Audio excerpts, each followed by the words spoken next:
ورحمة الله تعالى وبركاته. إخواني أخواتي، مرحبا بكم معايا. اليوم إن شاء الله نشارك معكم صوص كراميل اللي كتجي أكثر من رائعة. كيمكننا نحضروا بها الحلويات والكيك. نخليكم مع المقادير وطريقة التحضير.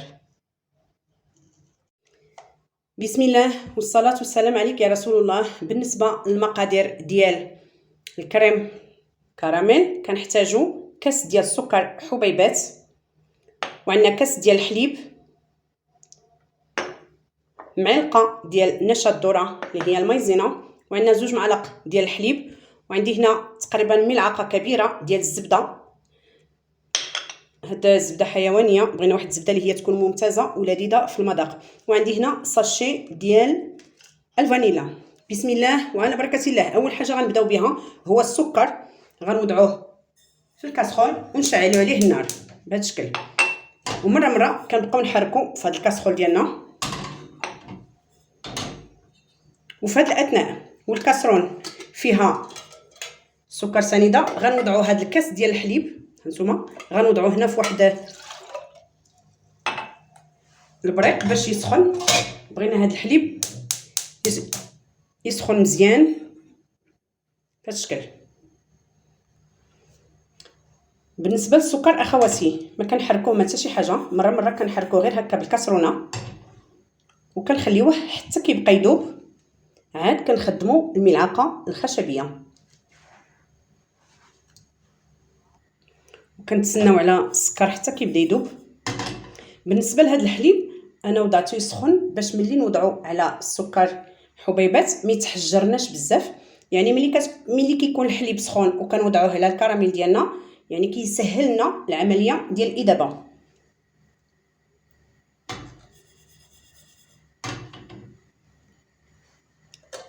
بالنسبه للحليب هو دا سخن مزيان، غادي نطفيو عليه وغادي نخليو السكر راه حنا دايرين نار مهيله باش ما يتحرقش ويعطينا واحد المذاق اللي هو مزوينش. اذا هانتوما راه بدا كيذوب معنا السكر وكيتحجر.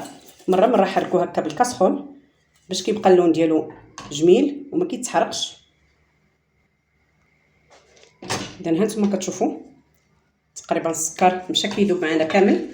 دابا كناخذ واحد الملعقه خشبيه، كنحاولوا ننزلوا داك السكر في الجوانب وكنبقاو مره نحركوا بهذا الشكل باش كيذوب السكر كامل وما كيتحرقش، كيبقى واحد اللون غزال. هانتوما كتشوفوا وحتى المذاق كيكون لذيذ.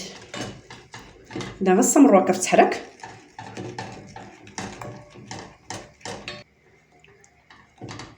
هانتوما يعني راه السكر تقريبا داب كامل. غنبعد شويه الكاميرا وغادي نضيف الزبده.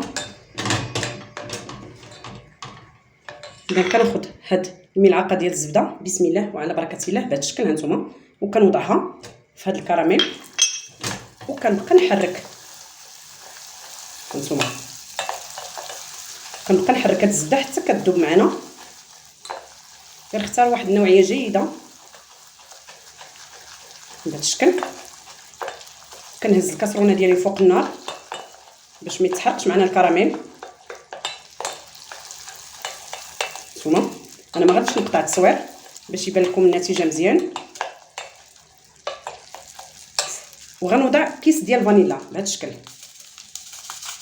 باش حتى هو غادي يذوب مع هاد الزبده. هانتوما كنوضع كيس ديال الفانيلا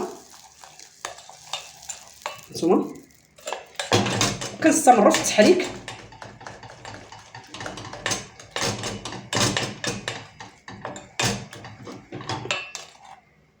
هانتوما في هاد الاثناء اخواتي كناخذوا الحليب وكنوضعوه على هاد الخليط ديال السكر والزبده. هانتوما بسم الله وعلى بركه الله. بسم الله بسم الله شكل. هانتوما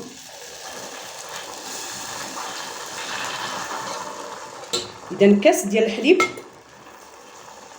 وكنخليوه حتى كيتحل مزيان. كنا كنعرفوا الطريقه ديال الكراميل ملي كنوضعوا لها اما الحليب بارد ولا سخون. الا وضعناه بارد راه كيتحجر بزاف. هنا راه كيكون سخون بزاف وكيطيروا فقاعات. ردوا بالكم البنات، نتوما ملي كنحركوه راه كيجي معنا الحليب بحال بغى يفيض. كنقصوا له النار تماما الى اقصى درجه بهذا الشكل. صافي كنخليوه كيغلي وكندوزو لواحد المرحله اخرى.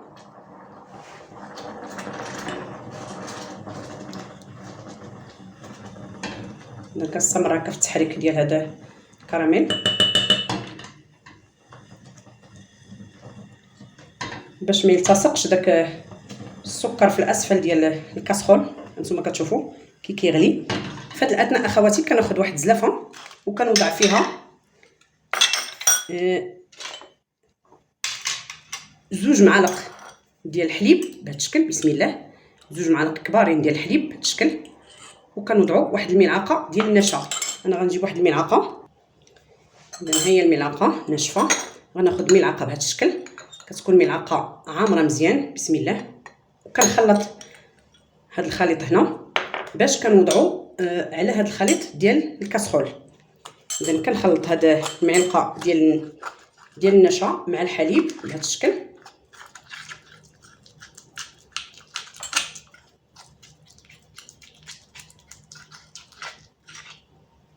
حاولوا تطلقوها مزيان في الحليب البنات. هانتوما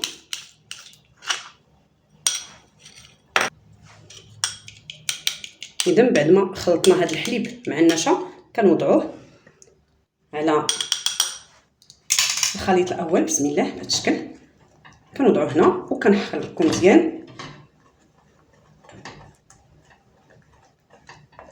وكنخليوه يغلي تقريبا واحد من 2 حتى ل 3 دقائق. ملي بدا يغلي بهذا الشكل. اذا بعد ما وضعنا الحليب مع المايزينا وكنخليوه تقريبا بضع دقائق وهو كيغلي. هانتوما كتشوفوا معايا. دابا غادي نطفي النار بالشكل. هانتوما نطفيت النار وغادي نحركو هكا واحد شويه. بعد ما رفعنا هاد الكاسرونه من فوق النار كناخذ واحد الميكسور وغادي نميكسي هاد الكريم هذا. انا غادي نقطع الصوت باش ما يجيكمش الازعاج في الفيديو.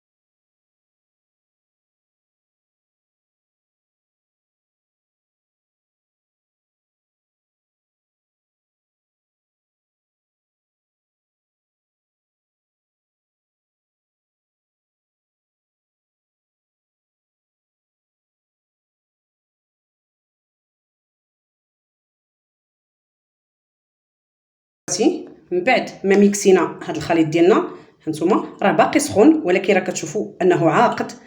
هو طلق الخيط والريحه ديالو يا سلام. غناخذ واحد زلافه. بسم الله وعلى بركه الله بهذا الشكل وغنوضعوا فيها.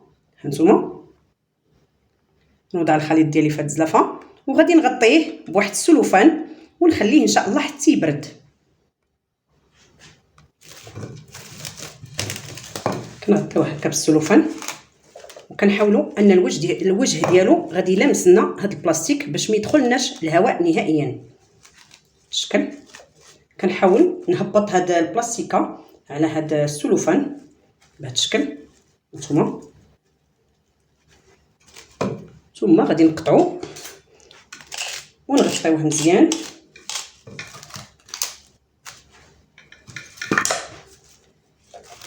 بالشكل كنحاولوا نلمسوا الوجه ديالو مزيان. صافي بهذا الشكل وتنخليوه حتى كيبرد وغادي تشوفوا النتيجه ان شاء الله. اذا بعد ما برد معنا هاد لاصوص كراميل نتوما كتشوفوا انا خليته تقريبا هنا غير واحد ساعتين. غادي نشوفوا هاد لاصوص والنتيجه ديالها. بسم الله. هانتوما شوفوا النتيجه ديال لاصوص، جا صراحه خاطر وزوين، وكيبقى معنا واحد المده طويله. كنوضعوه في الثلاجه. هانتوما انا باقي عندي هذاك لاصوص اللي حضرت معكم في الكيكه ديال الجزر، غادي نوريه لكم. ها هو هانتوما راه باقي مزيان، نستعملو هكا في الكيك كيجي غزال صراحه. كنتمنى هاد الوصفه تنال الاعجاب ديالكم وتكون معتمده عندكم ان شاء الله. دمتم في رعايه الله، والى فيديو قادم ان شاء الله.